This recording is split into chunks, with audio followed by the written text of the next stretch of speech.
Welcome to The Terrible Take, a daily segment telling Steeler Nation what's on our minds. I'm Melanie Friedlander. As we head into Pittsburgh's regular season finale at home against the Cleveland Browns, I'm going to stray from my habit of talking all things Steelers, because this past week wasn't in any way normal for the league.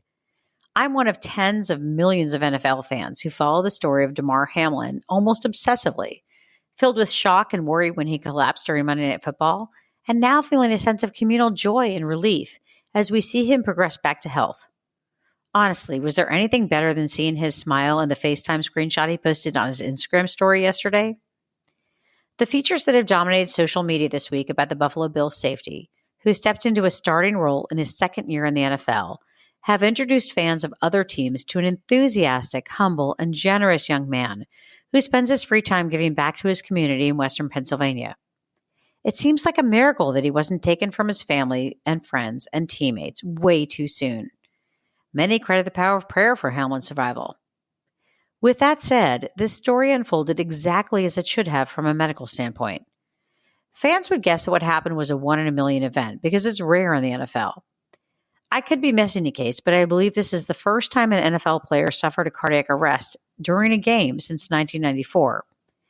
Bears running back Merrill Hodge had to be revived when his heart stopped in the trainer's room after collapsing during a game due to repeat concussions. But cardiac arrests do happen in young, healthy athletes. Sudden cardiac arrest occurs outside the hospital in 57 out of every 100,000 people in the U.S. annually. In athletes under the age of 40, the number drops to 1 in 50,000. Really rare, right? And yet more athletes survive compared to people the same age with the same sudden collapse. In a review of paramedic responses, 44% of athletes with sudden cardiac arrest during competitive sports survived to make it out of the hospital. Only 7% of other adults survived to be discharged. That's more than a 6-to-1 ratio. The reason for this glaring difference in survival is obvious. Athletes get the attention and the emergency services they need almost instantaneously. The Bills' assistant athletic trainer, Denny Kennington, immediately diagnosed the situation and initiated CPR, which made all the difference for Demar Hamlin. The emergency medical team present secured Hamlin's airway by intubating him in the field to provide adequate oxygen levels and used the AED to get his heart working again. They did their jobs, as we have heard so many coaches say about players. And while they should certainly be viewed as heroes for saving Damar's life, they should also be given credit for being prepared for any event. These medical professionals train for any possibility so that they're ready if and when the absolutely unthinkable happens.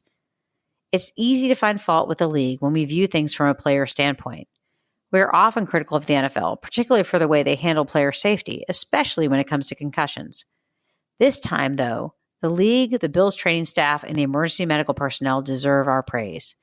The league's emergency medical response policies and procedures made all the difference last Monday night, and so did the people who acted so quickly. And on behalf of Demar Hamlin and his family, we're all grateful. That's my take. You can follow me on Twitter @GirlSurgeon.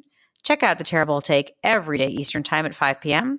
Follow us on SteelersDepot.com and check out The Terrible Podcast with Dave Bryan and Alex Gazora every Monday, Wednesday, and Friday.